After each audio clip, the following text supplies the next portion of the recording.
Oh, all right. Hi, everybody.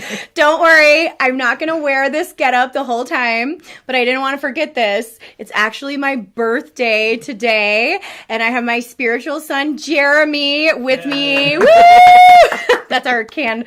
Actually, that's actually Justin back there. But I'm super duper excited that Jeremy's here. He's going to be sharing his testimony. And so, yeah, I'm going to take all this off. But not only is he here, but then he brought his mama gifts and this amazing card. So before we get started, I have to show you this card. I've never seen a card this cool in my entire life. So I play piano, and this is, but okay, you open it up and you think, oh, it's going to start playing something. No, you play it.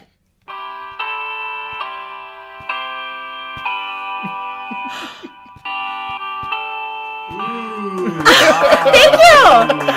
Anyway, it goes through the whole song, but that would probably take too long. So, and we want to get right to it. So, thank you, honey. I love it. Oh my gosh. Justin, come show your face for a second, sweetie. Say hi. Oh, he refuses. They really did. This was from my church. We're at the church. They made me feel like such a queen. It was so awesome. It's all over, and it's on my head and on my sash. I am 40 today, and I have decided to... Okay, that's it. No, I'm just kidding. I have decided to embrace it instead of, what's the word? Deny, but I was saying something else. Reject it.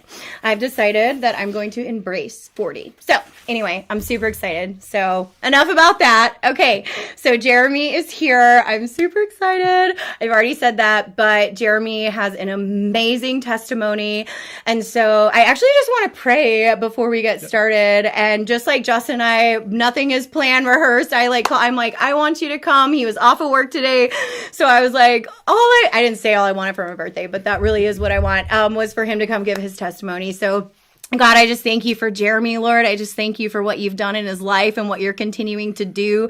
And God, I just thank you that every word that he speaks today is going to be from you, God. And I thank you that it's going to encourage hopefully many out there who might be struggling or battling or questioning things. Is this real? Is God real? And I'm just super excited for him to share. So God, just be in this room, be with us. Holy Spirit, come and breathe your breath into our lungs right now in Jesus' name. We love you. We worship you. We honor you. Amen. Amen. So yeah, I'm just turning it over and you just go from wherever you want to start. Where to start? I guess I was raised in church. I was raised Baptist, and I had a grounding in church. And as life went on, as I got older, I kind of stepped away from it, moved out of state, started just going down this rabbit hole of Ouija boards, tarot cards, witchcraft, and I just got off track. Yeah. And so, yeah, I'll get to that in a minute. Okay. But, yeah, I don't know what to say. No, you're good. Do you also want to talk about the homosexuality aspect? Yeah. Okay, yeah. I'd love for you to share because I know what happened and how the Lord actually delivered you, and that was a real thing. But not only did he deliver you from witchcraft, but he delivered you from homosexuality. And so we have kid viewers, so we don't want to get too, graphic or anything. But just if you're comfortable sharing about how you were surrounded by and living a homosexual lifestyle. I need you to kind of lead, though. Okay, yeah. I don't know what to say. So basically you just share. So you grew up Baptist, like you knew you were, in the church, and maybe even got saved, if you will, but then like something happened and you were just like, forget this, I'm out. And you just like totally did a 180, I guess. And then it was like, instead of any of that, you were just, I guess you were trying to find your own path, maybe your own way, like maybe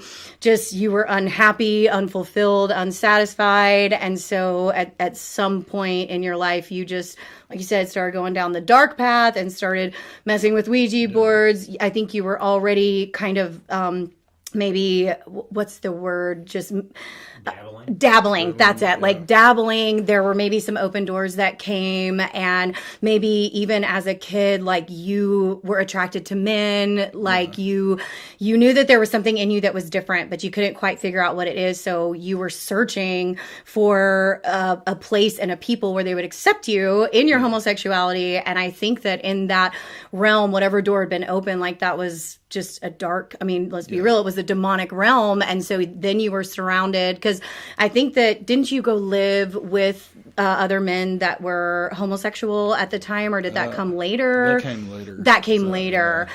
So you moved out and you started dabbling with Ouija boards and tarot cards. And, what triggered that? Like what started that? Tell you about it? Had you watched something, reading something? Well, I grew up watching horror movies. Horror movies, that's right. And you loved them. I loved them. Yeah. And it was always an attraction for whatever reason. You were drawn to that. Yeah. And then I made friends with Wicca witches, and they were into the Ouija boards and the tarot cards, and I ended up being friends with them. Right. I just got sucked into it. And this was like in real life, not like friends online. This was in real life. People. You met witches and they introduced you to this world, and it's like, and it's easy to get sucked into. And so especially on my end. Right. So it was a home away from home.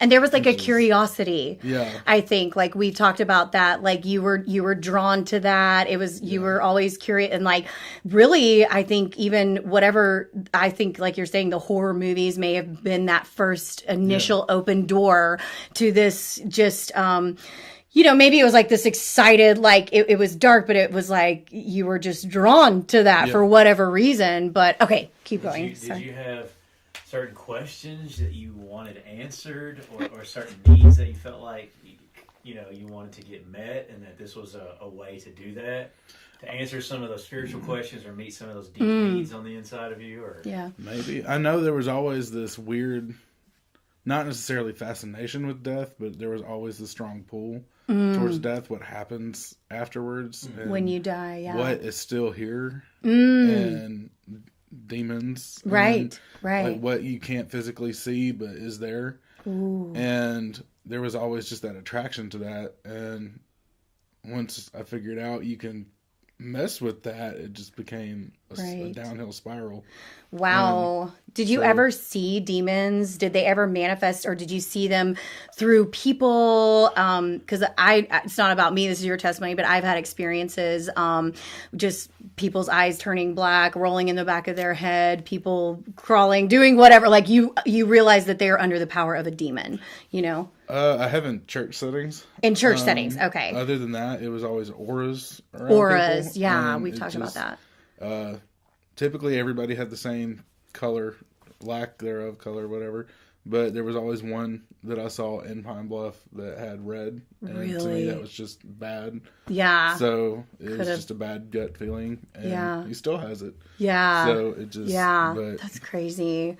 So it's like you were seeing into the spiritual realm, but you weren't exactly sure what you were seeing, but you knew what you were feeling. Yeah. And you're like, you felt darkness and just like...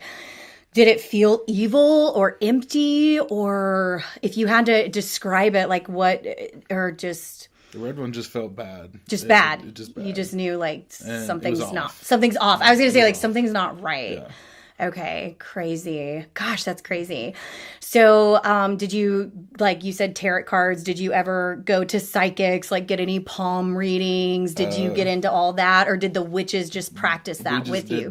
You just did that? At the house. At the house. So, and we would do palm readings on each other. We would do what we called stone rituals, where you would place stones out and basically pray to the devil about give us signs, give us answers. Wow. And so did you ever practice like necromancy? Like, did y'all try to talk to the dead? Did you have family that you were trying to? And we would do. What do they call that, honey? It's like I don't know, because I've never done it. But I mean, necromancy is when you try, but like a seance. Yeah, like you did seance, like you had candles. And we would do the Ouija boards, the tarot cards, and we would also, there were apps that you could get. And really apps, and crazy. That's crazy. That. And I mean, we would just go down this downhill spiral and just find anything we could. Wow.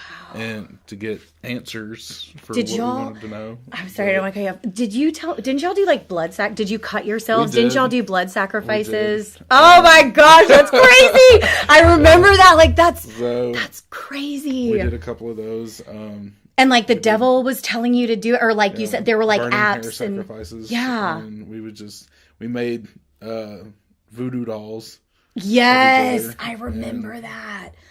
We just Oh my gosh. did stuff we had no business doing. So were there people like you were mad at? I'm fascinated by this, just especially now that you've been Necessarily delivered. Like, mad at. It was just, and there was always that I have to get you back. And now I don't have that. right. So God's going to handle it. Oh my gosh. But that's crazy. there was always that you have to get even standpoint and Karma. And Yeah. you had to get it as soon as you could. And you probably believed in that, like karma, and like, oh my gosh, that's insane. Okay, so But did any of that accomplish anything for you? Did it That's ever a good bring question. you peace Yeah. or freedom, or did you start Did feeling it? better? Did you start feeling depressed, or what? It did for a short minute, and it was a high for a short minute, and then once it wore off, it was depressing, and that's a whole other downhill thing. yeah, But it just, what do you call it? It was like a crash, like you felt. Progressive Yeah. domino effect. yeah, and once you started, you couldn't stop. So, or I couldn't stop, and it became an addiction. Like you needed because you could actually feel the power from it, and it just Wow. the high from it. And Right. once you get it, you want more. So Okay, I have a question. Like, whenever you went through those things, because you said you always had a fascination, like, with death and to death and what happens when you guys did that. Did you ever hear any voices or anything telling you, like, come on, just see what it's like suicidal thoughts or ideations, or like, did you ever have moments like in the depression or the emptiness where you thought about killing yourself or slitting your wrists, or like, did you have a whisper in your ear telling you how to do it, or what, like, because a lot of people, do you want to share about that? Yeah. And I mean, as far as the suicidal ideations went, I struggled with that for a very long time. And I started doing self-harm back in 6th grade. Wow. And I was in elementary school, and I started cutting myself then. And then Did anybody know? No, not until I got into high school. Okay. But it went on for that long.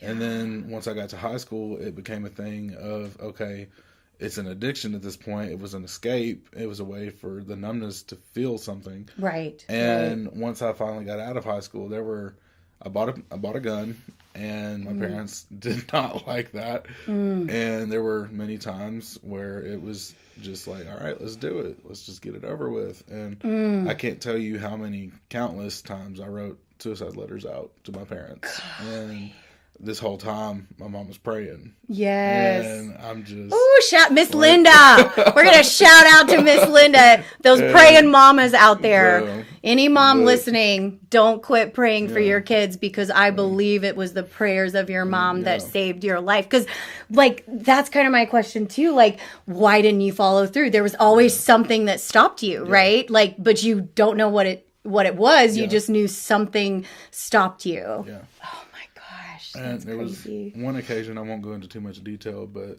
the trigger got jammed. So that was Shut straight up! God. And Oh, my gosh. there were, finally, I talked to my mom, and I was living here at the time, and I told her, I said, I just need to leave for a few days. I need to get help. And so I left, and then I was gone for about a week and a half, 2 weeks, and then I called her and I said, all right, I need to go see somebody.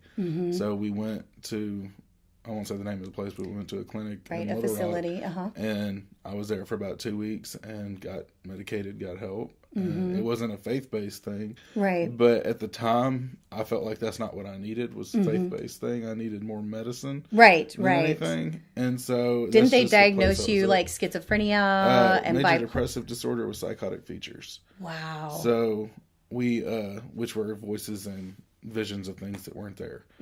And that was something that I was like, all right, I'm going to live with that for the rest of my life. And it's just another pill to take on top of everything else. And so I kind of left, and then you reached out and you were telling me, hey, come to church. And I was ignoring it. I was like, no, I don't want to. And I think there was more fear of facing my own bull crap than that rejection or whatever. I think it was more of, okay, I have to own up to screwing up. Yeah. And I didn't want to do that, but you kept on. Yeah. And I think that started because you were actually dating a girl in our youth group at the time, right? Isn't that how that started? So at the time, I think he came to visit, even though, you know, he wasn't healed or delivered of any of that, but like he was dating a girl. Come on, kids, you know how that goes. Like boyfriend, girlfriend goes to church. Oh, I want to go with my boyfriend or girlfriend. So anyway, I was working with the youth at the time, and Jeremy came to visit with his girlfriend, and I just, you know, loved all these kids. I still do to this day, obviously. And so, I just had a heart. And so when he says I reached out to him, it's because I guess you came and maybe I got your number or just met you or we exchanged numbers. It was kind of like, oh my gosh, like I'm so happy to meet you. And you were actually on Kaylin and Robert's like football team when you were little too. So like you already had this connection with, because you have, he has a twin brother. We don't have to talk about all that, but he has two brothers, but a twin. And him and his twin, our campus pastor and children's pastor at the time, still our children's pastor, her and her husband had a football team. So you had, your parents knew Kaylin and Robert, and then you were on the team. And so like you were familiar. Didn't y'all even practice here sometimes? So like you knew the grounds, you knew. And so even though you may not have been coming for God, like you still came to church, you had the girlfriend, and then that's how we met and connected. And so now I was just kind of giving the backstory on that. So I just was like, I just loved you. I was like, I love this kid. And so, so I started reaching out. I would just check on you. You were 17 at that time. I think so. 17 or 18. I think you were 17 when you came. And then, so, all right. So that's when our relationship started. And I'm 26 now. He's 26 now. And there was a lot that happened. So I want to keep going. I don't even care about the time. This is so good. It's like, I'm like, how far are we? Okay. So we've caught up. So you're 17. All this had happened up to this point. So then go on. What happens from there? Once I started coming to church, and it was something that was not easy at all. But she kept on for, I think, months. Just months and months. Come on. Yeah, just like doors open. Anytime. And it wasn't a force. It wasn't a forceful thing. Yeah. It was just like, hey, we're open. We're here. Show up. Yeah. And, love to have you. The day I showed up, was that the day with the rain? Or was that the next week? No, that was actually years. Okay, like years later. So I stayed on you for months, but when you graduated high school, you actually, I think you got a job here, and then you moved. That's when you moved. Like you had a job, and then you moved to Texarkana. Yeah. Okay, and then that's when you were involved with, like, heavily involved with the witches and living a homosexual lifestyle. Like, and really, if you're truthful, I think you were running. Yeah. Like, you were running away. Like, you were just tired. Like, you were just like, get me out of here. I want to. So at that point, we were still in touch, but not like a lot. Yeah. Not like we were, because you had moved, but I don't remember the details of the conversation. I don't know if you will, but I do specifically remember I'd probably text you every now and then, check on you, because I was still praying for you. I know your mom was praying for you, but I think I reached out just to check on you. But there was one instance, I think, where I remember specifically you calling me. Like you were in it. Well, that happened multiple times, but this one particular time, I just think you were in a really bad way and you just needed someone to talk to. I don't remember if you were suicidal. I don't know if you even remember. There were multiple instances where that happened, but I think what I'm trying to say is I remember always picking up the phone. Like, I mean, it didn't matter where I was, what I was doing. Like, my heart was so heavy for you. And I'm like, I'm getting this call. Like, if I'm in a meeting, excuse me, gotta go. And so that was actually I say 8 years now because 17, now you're 26. But there was really an 8-year time frame where we stayed in touch, and you just continued going down that dark path. But I think, like, I would like to think anyway, that as much as you were drawn to the darkness, I think when you were in your darkest times, like, for whatever reason, I don't know if that was God too, like why we were connected initially, but maybe in those moments you knew you needed the light, like not like, oh, I'm so awesome, he needed me, but I think you saw the Jesus in me. And I even remember, like, you would ask me to pray, like you would be talking about these seances or these different things, but then you'd be like, I just need you to pray. And so, like, I would pray, and then of course we'd hang up, I'd probably cry and pray and weep some more, and like just trusting God that every seed that was planted through prayer, like that it was just piercing through another layer of darkness in your life. And so I don't know if there's any specific, like it all kind of runs together, to be honest, but it was also just the, I mean, there were so many chances that I had to quote unquote make things right. Yeah. And God gave me those chances, but I had to be the one to say, okay, yes, let's take this chance. Yeah. And so there were many times I was like, no, I don't want to. Yeah. But it was always in the back of my head, okay, but what if you were to die today? Right. You're not going to heaven. Oh, like you knew at that point. You're like, I don't love Jesus. Yeah. I don't even probably believe in Jesus at that point. Yeah. It was so dark. So it just, and wow. I just had to get to that breaking point. And once I got to the point where I was at my lowest and nothing. Do you want to made talk sense. about that? Well, you are. Can. Okay. Like, Nothing do you made want sense, Nothing. I had no willpower for anything. There was no drive for anything. And it just, I had no life. And there was no oomph. Yeah, to do anything. But we're gonna pick up, and so you were still in Texarkana. Yeah. You said you had hit rock bottom, and you were like, "That is just, it's depressing. Like, there's no way out." And you talked about, like, you had no life. Start there, and then we'll keep going. It was just a constant draining feeling, and it was just dark, and. Once you get to that point, you can only go up. Yes. And so, and the whole time, at that point, I called my mom and I said, "Can I come home?" And she said, "Yes." Yes. So I come back home. The whole time she was praying. The whole time you were praying. Yes. And I get home and I brought the Ouija board with me. And I get in there and I messed with it a little bit, and things were happening in the house, and doors were opening and closing. Tell about the 3 a.m. thing, because you had shared that in the last video that got deleted. At 3 a.m., you said that's whenever you would get the Ouija board out, and I didn't know this Devil's Hour. Hour. I knew nothing about this. Is crazy. And why did they call it that? Why 3 a.m.? It was supposed to be the time that demonic spirits, or spirits is what we called it in general, were most active. And they would respond more, things would happen more. And so, and I mean, in some cases it did.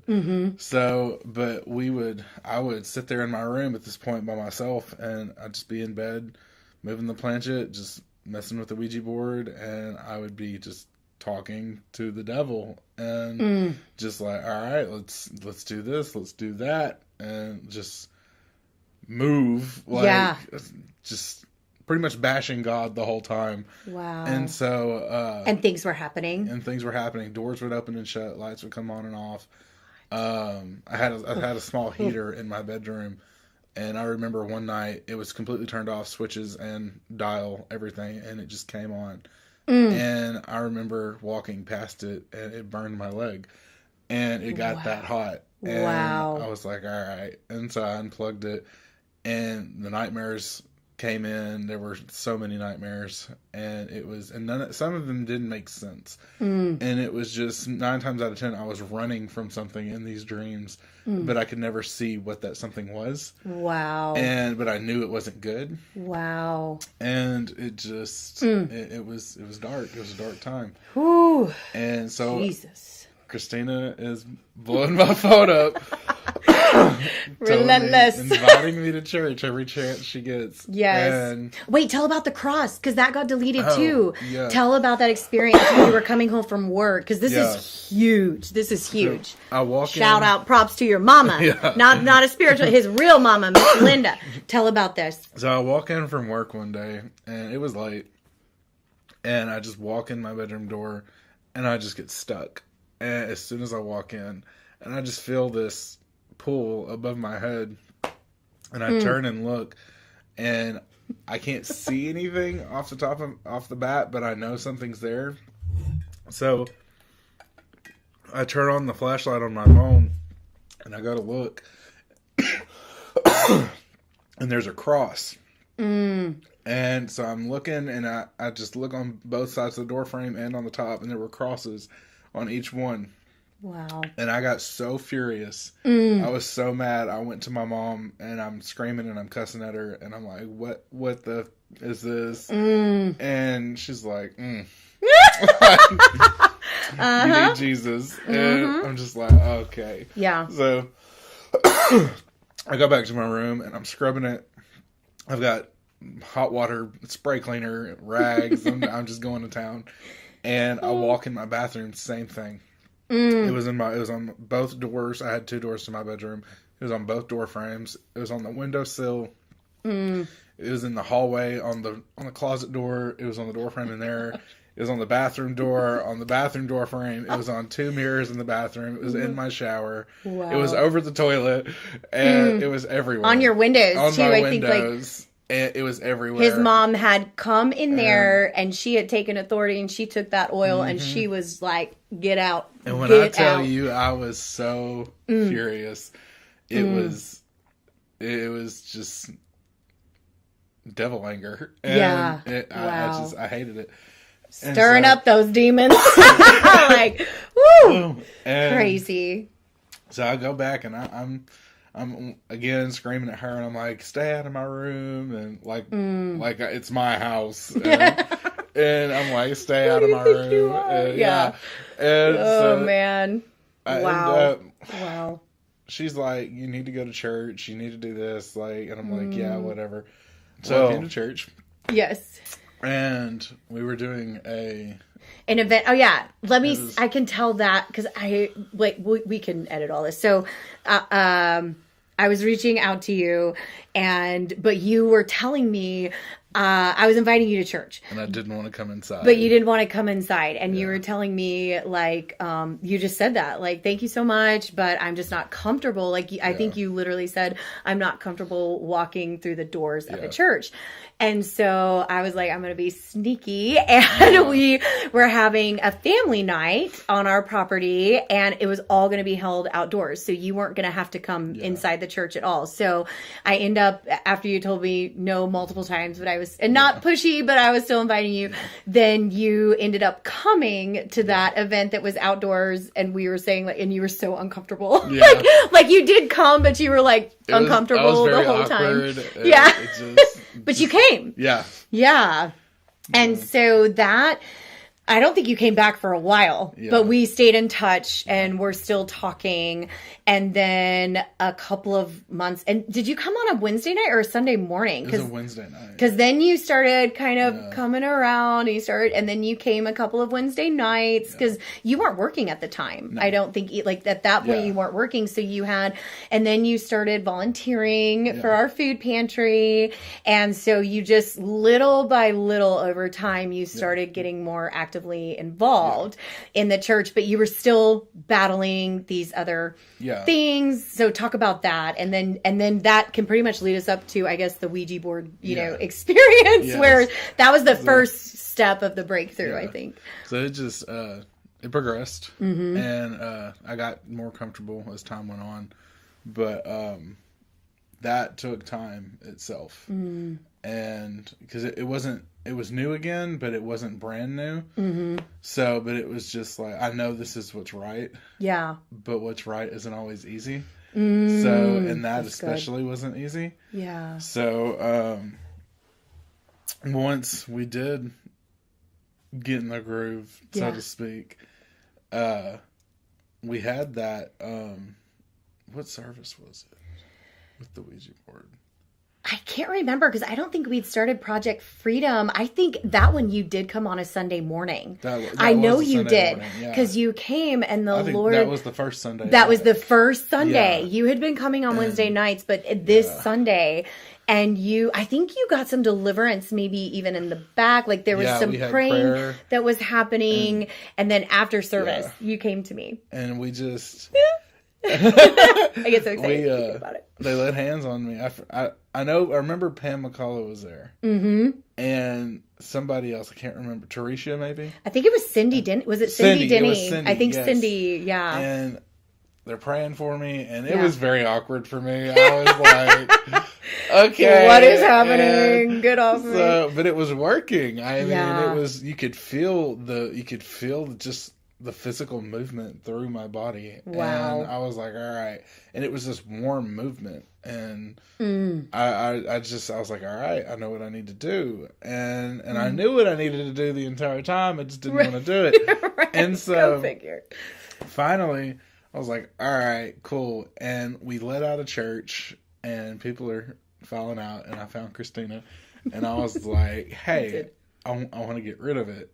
And she was like, all right, bet, let's go. It being So, the Ouija board, yeah. Because you had told me, not to cut you off, but you had told, because I had asked about that. Like, even from Wednesday nights, multiple times I was like, and you literally told me you would say things like, I'm not ready, or no, I'm attached. Like there was a literal soul tie, which we'll talk about that in another episode, but there was a soul tie that you had to this board, and you were so I connected to it, and you loved it, did. and you didn't want to let it go. Yeah. And so I was never like pushy, but I would just keep, and then I said nothing. You came to me and you were like, I'm ready. And okay, so keep going, because this is so good. I'm like, let's go. And so that day, Christina was like, yeah, let's go. Yeah. And so we got out of church, and you ended up driving. I literally did. We just got in the car and we went. I would have stayed home, and I wouldn't have gone through with it. Right. So I needed a scapegoat. Right. And an accountability partner. And I was like, all right, somebody has to go. Mm-hmm. So I remember we got to the house, and it was one of those, it felt like a movie, and I just had this adrenaline rush, but at the same time, I was like, I have to hide this from my parents. Right. So I go inside, and my mom knew it was in the room. Right. And she wasn't happy about it. Mm-hmm. And she had told me multiple times, oh, you need to throw that thing out, get it out of my house. And I was like, oh, yeah, I did. But it was still in there, and she knew. Yeah. And so I go to my room, and I had this little drawstring bag. Yes, I and remember. it was in very good condition. And I took it, and the planchette was in good condition. Everything, it was solid, and I took it and I just shoved it in this bag. And I remember pulling it, and you could just see the outline of it. And I just threw it on my back, and I think I'm being discreet. And I'm like, all right, Mom, see you later. Like she didn't know what was happening. Like I didn't want her to see it, but she knew. She knew. And she so knew. She was probably rejoicing. Yeah. And so I run out of the house, because it was embarrassing at that point. Yeah. And so I ran out of the house, and I looked at Christine, and I was like, all right, let's go before I change my mind. Yeah. And we get to the church, and we get to what I call the famous dumpster. And we're standing at the dumpster, and I remember pulling it out and just looking at it. And it was almost like a trance. And I was kind of like, all right, because I loved the thing. You still didn't want to let go. Yeah. And at that point, I was like, all right, it's got to happen. And Christina's back here praying the whole time. Sure was. And I'm just standing there, and I'm like, all right, just get it over with. And so I took it, and I broke it over my knee. Literally. And yeah, I threw it in the dumpster, and at that moment, it started to rain. Literally, like, you can't make this up. There was not even rain in the forecast that day. Like, there was no, I don't even remember cloudy skies. Nothing. It was, like, you can't make this up. And I had said, we're going to throw it away at our church property, because I was like, this property is guarded by angels. And I was like, there's no demon in hell that's going to stand against these angels, plus me, plus, you know. And so it literally, and tell the part, okay, sorry, tell about the rain, and then we'll talk about that. It's just like, as soon as it went in the dumpster, the rain fell. Like, simultaneous. I mean, you can't, it's like, what is, and we're like, do you remember what you said to me? I don't. I will never. So not only did it start to rain, but like, you turned around and you had this look on your face, and it was like, if I didn't know you, I might even think you were like horrified or something, but like, it was just total, like, you looked like a different person, and you said, it's gone. Do you remember that now? You looked at me in the eye, and you were like, and then, and you just started like laughing / laugh crying. You were laugh crying. I think I started laugh crying. You just came to me like you just wanted to hug, and you were like, it's gone. And we just embraced, and you're like, Mom, it's gone. It's gone. And I was like, I know, honey. And I was like, and what I was going to say too, that was crazy. What are you calling that? The planchet. Okay. Planchet. See, I don't know anything about this, but that's what you use to move. Yes, that's what spoke. That's what the demons spoke through. So what was also crazy to me was, okay, because correct me if I'm wrong, the board itself was like particle board or something. So you like, I remember you taking that and like but the planchet was solid wood. And it was like 3 inches thick. And what was crazy, because you didn't share that part, not only did you broke it. You broke it in half. Like, there was this, like, and I'm not strong like that. Like, there was this supernatural, like, because I was praying, and I was, and this supernatural, like, you can't make that up either. It was like this supernatural strength from the Lord.